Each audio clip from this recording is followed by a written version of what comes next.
Hello, welcome back to another edition of SacTown Movie Buffs. Once again, I'm Kier, and this is Jason, and we are back to do another movie review. And today, the two films we're going to be reviewing are The Vast of Night, which can be found on Amazon Prime, and The Wrong Missy, which is on Netflix. Yeah. But before we get into that, how's everything going with you, Jason? Good. It's a little crazy. I live in downtown Sacramento, so there's been a lot of protests going on, and we were under curfew last night. It was a little intense. A lot of helicopters flying over, and you could hear the protests just like a couple streets away. But everything's good. I think we're still under curfew tonight. Not that I'm planning on going anywhere or anything, but it's what a year. Right? I mean, got the pandemic and protests, George Floyd, unemployment skyrocketing.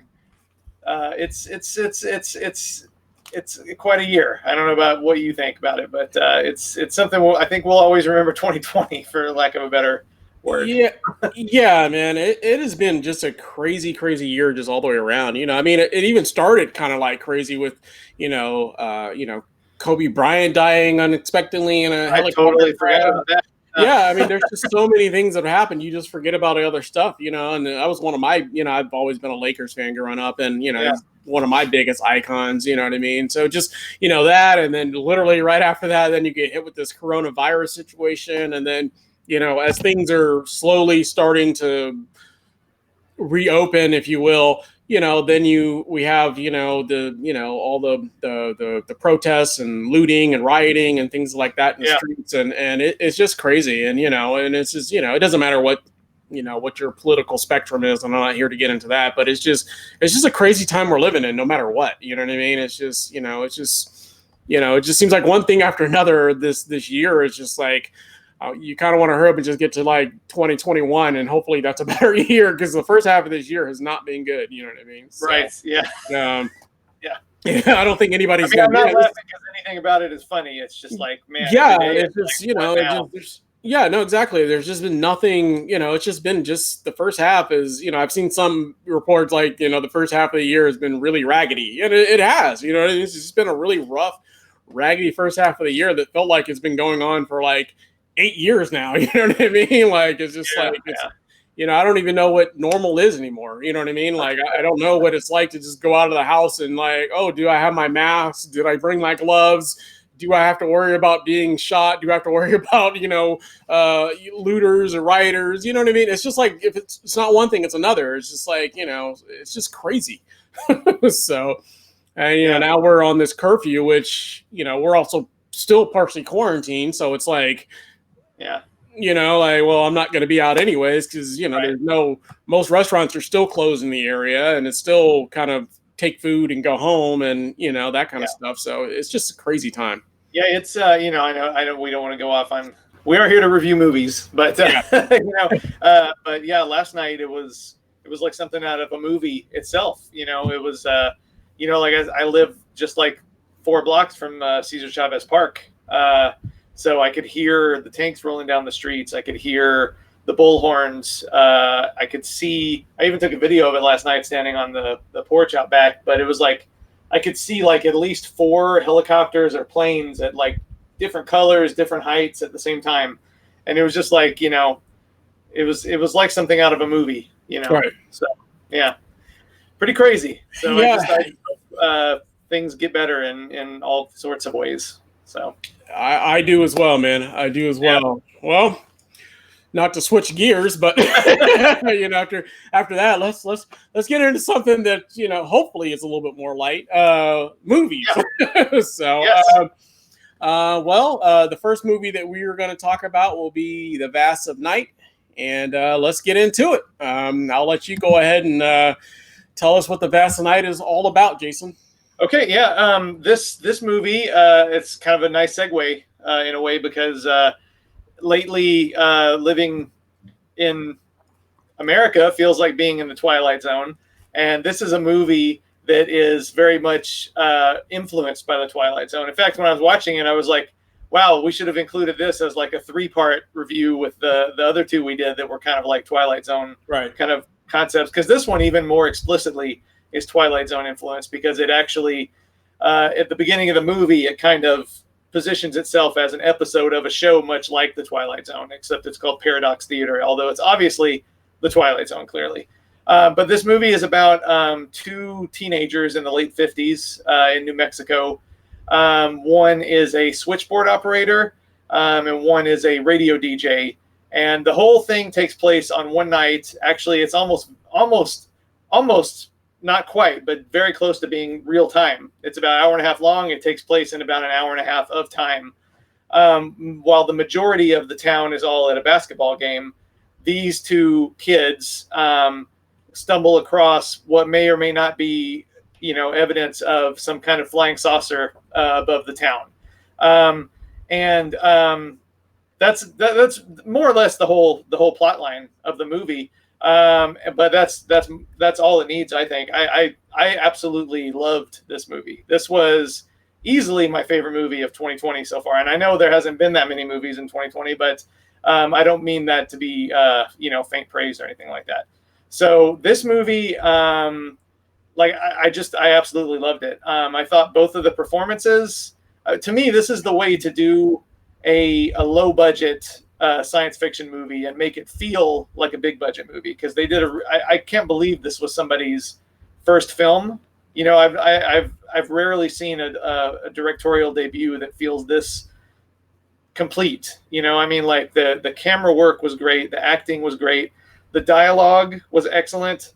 I like how it pulled you into kind of this short span of time by all these extended takes and these really long conversations that felt real. It reminded me of, and I think it's very intentionally reminding you of Orson Welles' War of the Worlds radio broadcast that had that kind of feel of like almost make you feel like it's really happening, with all the phone calls into the radio, these long conversations, extended shots.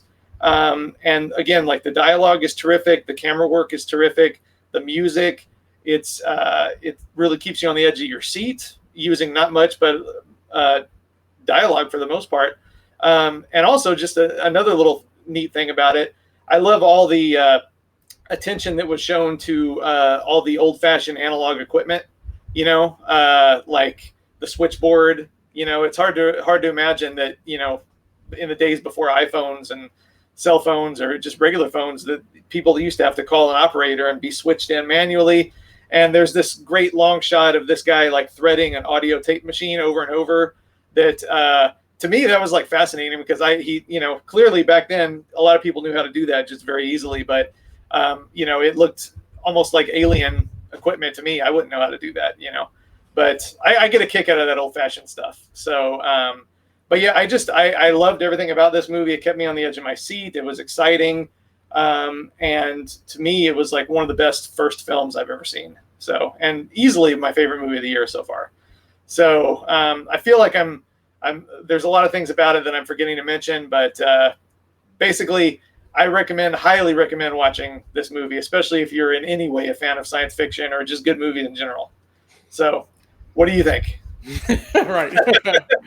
Well, it's not my favorite movie of the year, I'll put it that way. But I liked certain elements of it. I liked what it was going for. The acting was really good. I thought it was shot very well. Also, I thought there was parts of the film that were very slow and methodical, and I know it was purposely done that way.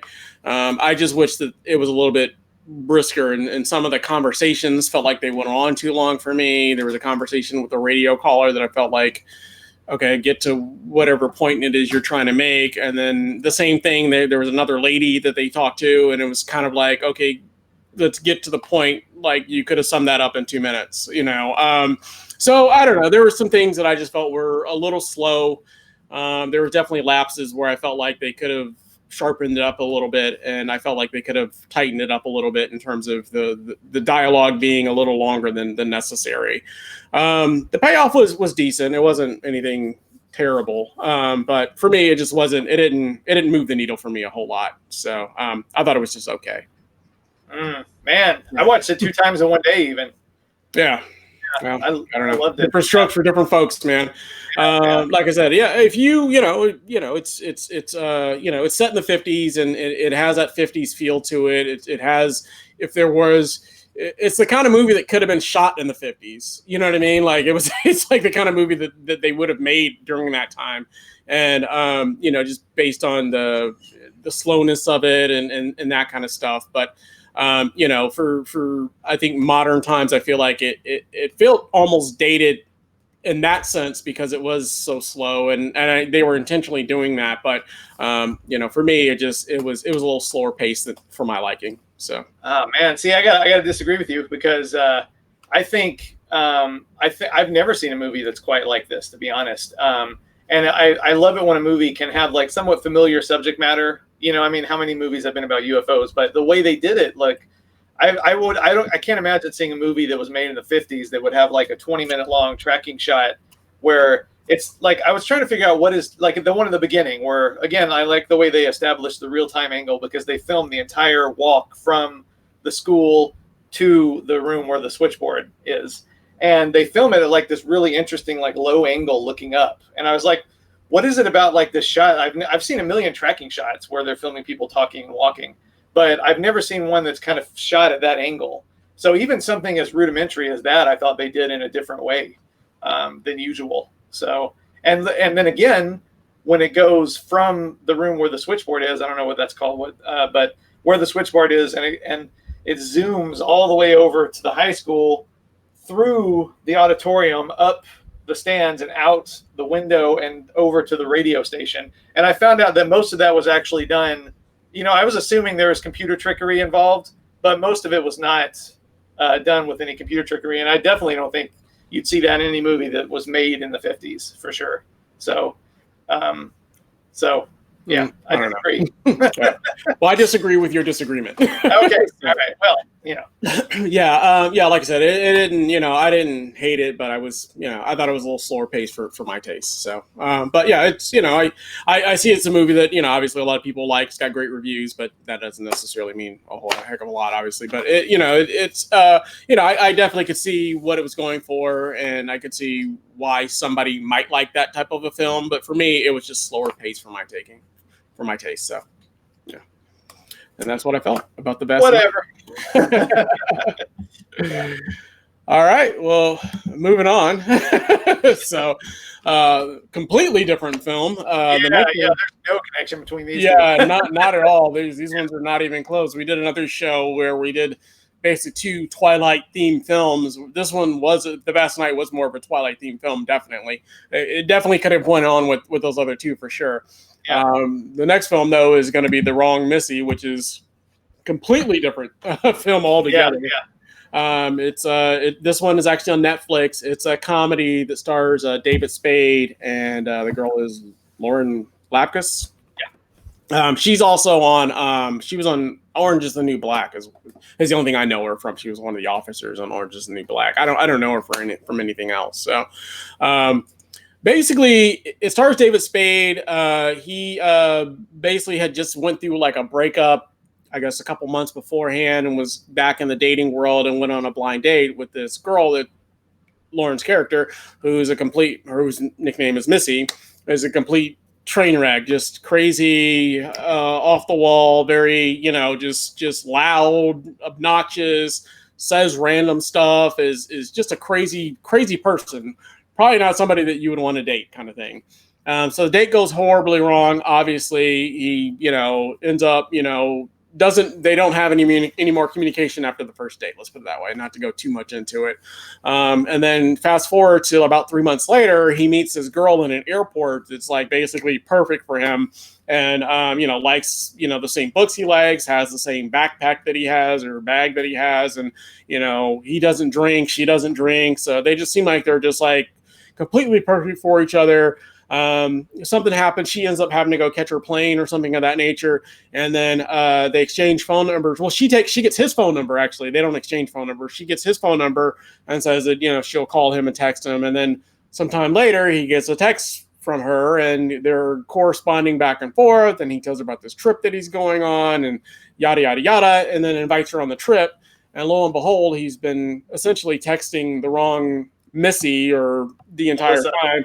Yeah, and so shows up on the plane is the crazy girl that he went on the one date with. And, she comes with him on the trip to Hawaii for a business trip, and, things go disastrously wrong, basically. That's basically the gist of it. You know what I mean? I think that's the best summarization of that film. There were some parts I laughed enough, thought it was okay. I mean, it's a very lowbrow comedy, obviously. It's nothing that's going to win any Oscars or any awards or anything like that. I can't say that I hated it the entire time. I mean, definitely there were, you kind of figure what was going to happen. You knew I could tell you, because I've seen the story a million times of basically what's going to happen in the story and that sort of stuff. But overall, I can't say I necessarily had a bad time watching it. And like I said, it did remind me a little bit of the Heartbreak Kid in a way, where, he kind of marries his girl. She ends up being a complete train wreck, and then he ends up kind of falling for another girl, kind of stuff like that. So kind of remind me a little bit of that one in some ways, and some other comedies that I've seen that were also on that same level.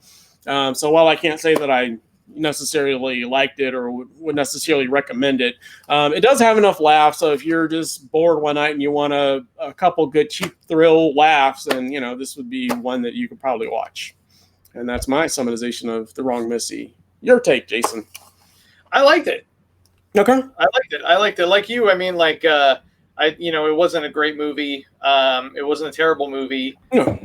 It was, honestly, I watched it last night when the protests were going on and the helicopters were flying over, and it's like I needed something, just to zone out, an easy laugh. You know what I mean? And it was. It didn't make me laugh a lot. I thought Lauren Lapkus was really good. I'll agree with that. I think she's really good. I only know her from Orange, and she wasn't really funny in there. So I've never seen her in like a comedic type role. So I thought she was really, really good in there. I'll definitely give her kudos as well. But yeah. Yeah, she's in the show I told you about last time called Crashing on HBO. I think it had three seasons, but it's a really good show. It's just a 30-minute show. It's about stand-up comedy life, so it's one of those shows kind of like Louie or something like that. So I definitely highly recommend that. She was in the 1 or 2 seasons of that. I don't know, but she's very good in there too. And I agree with all the reviews that say that she's the best part of this movie. I agree. Absolutely. But I don't think she's the only good thing about it. I know as a movie critic, I'm not supposed to like David Spade, but I like David Spade. I think he's a likable guy. I like the setup of this movie. I think that's an inherently funny idea, right. Because who hasn't sent the wrong text? Who hasn't sent the text to the wrong person? Or who hasn't not made a contact out of a number, and then you get the numbers mixed up and then text the wrong person? So I think it's built on a funny idea. Mm-hmm. There's enough laughs. There's a few too many dumb parts for me to really, really wholeheartedly recommend it. But I recommend it just if you're looking for 90-minute time killer with a few good laughs and one really great performance. One thing actually, there's I guess I shouldn't spoil it, but there's like a surprise cameo toward the end. Do you know what I'm talking about? I'm not for sure. Okay. Well, there's a surprise cameo toward the end, and you don't remember it because it's not somebody that you ever want to really see. So, it's like usually a surprise cameo is supposed to make a movie better, but like they brought in this surprise cameo toward the end of the movie, and on the boat? Actually, no, after everything is over when they're back home. So, yeah. Okay. Yeah, okay, you got it. Yeah. So, usually a surprise cameo is somebody that will make the movie better. But to me, it was like, why did you bring this guy? Why did you bring this guy in there? It actually made me drive the rating down a little bit. So, this is Adam Sandler's production company. Yeah. And he tends to use a lot of the same people in his movies. And that cameo person was actually in another one of his films. I may have not seen that one. Yeah, he was in another one of the films. It was the one where he had like a kid at 13 or something like that. I can't think of the name of it. Adam Sandler was in it. He had a kid at like 13, and I don't know, I don't remember, but it was a comedy or whatever. But in any event, that same person was in that movie as well. So he uses a lot of those same characters in his films, the David Spades and some of the other cameo people that you'll see in there. Yeah. Is almost in everything. And so he does use a lot of those characters, a lot of those people in a lot of his films. The guy with the cross eyes is always in all of those films as well, So he does use a lot of the same people in those films. And then I didn't even know that one of the ladies in the film was his wife. I didn't know that till the end of the movie until I saw the credits. So Adam Sandler's wife? Yeah. Oh, okay. Yeah, I didn't know. Yeah. So there's a lot of, he's very cool with using a lot of his friends in his production company. So, that's great. That's great. But yeah, I agree. It kind of distracted from it, and it wasn't really that needed. I felt like, you know what I mean? But whatever. I'm just gonna say it. You put Vanilla Ice in a movie, I'm gonna drop it half a star. Most likely. Yeah. Cool. Yeah. Well, yeah, and it's not like it's that big of a spoiler, you know what I mean? Like, oh man, you ruined the whole freaking movie for me now. You know what I mean? So Vanilla Ice and Rob Schneider in the same movie. It's too much. It's overload, man. I can't give it more than 3 out of 5. So yeah. It's to the extreme when you add both of them in there. Oh my God. Cool. All right, man. Well, great. Well, let's start with your grade for The Vast of Night and the face you would give it. Oh, yeah. Well, I think it's pretty obvious. I gave it 5 out of 5. I absolutely love that movie. Okay. It's a great film. I would give it this face. My ecstatic face, which is pretty much the look I had on my face both times I watched it in the same day. I thought, like, this is a brand new talent, and I can't wait to see what he does in his next film. So cool. Well, yeah, I don't know if I ever get to use an ecstatic face. Yeah, probably not. Yeah, I rarely find films that I get ecstatic about. I don't know. No, I'm just joking. I'm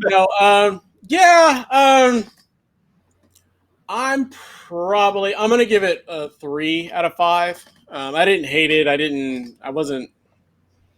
I'm not gonna say I wasn't ever bored with. There were some conversations that I felt could have been wrapped up a little bit quickly, but overall, I'm gonna give it a 3 out of 5, which is like a quality 3 for me. So I respected what it was going for. I'm not gonna completely knock it because I thought for a first-time director, I thought it was pretty good. I didn't think it was perfect by any means, but I thought it was pretty good for a first-time director, anyways. And I think the face I'm gonna give it is this one, which is pretty much just a straight face. So no smiles, no, but not upset either. Just a straight face, just a regular face. It's like, okay, I watched that and I moved on with my life. All right. So moving right along, the Wrong Missy, your overall grade and face you would give that one. I gave it 3 out of 5. I almost, to be honest, I almost gave it 3.5 out of 5. It's, Vanilla Ice showed up and ruined everything, man. Yeah, you put Vanilla Ice in a big surprise cameo toward the end, like it's supposed to mean something, and I'm just gonna, no. Plus, just a few too many dumb parts. But overall, I enjoyed it. It's worth watching for Lauren Lapkus alone. So I give it 3 out of 5, which is about a B-, which is this face.